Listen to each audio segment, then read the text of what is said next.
Loro non sono i colpevoli, qualcuno di colore bianco li ha accatastati lì e quello è il colpevole. Il caos di questi giorni poteva essere evitato secondo il sindaco di Cona Alberto Panfilio, che da anni ormai denuncia la polveriera dell'ex base militare.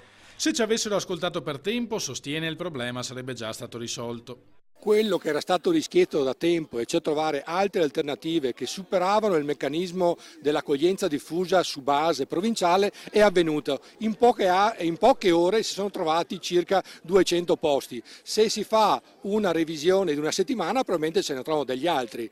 Comunque, in un paese civile tutti dovrebbero non ammettere quello che è successo a Cona. La polemica intanto arriva anche a Venezia. I militanti di Forza Nuova hanno affisso nell'area marciana degli striscioni provocatori indirizzati al patriarca Francesco Moraglia, puntando il dito contro l'accoglienza offerta nei patronati ai richiedenti asilo, protagonisti delle proteste dei giorni scorsi. Questi gesti plateali e propagandistici a favore dei cosiddetti migranti attaccano dal movimento di estrema destra, rischiano di innescare quella guerra tra poveri a cui siamo contrari e che vogliamo impedire. Di opinione opposta ai militanti dell'Unione Sindacale di Base che accompagnano i profughi nella loro marcia di protesta.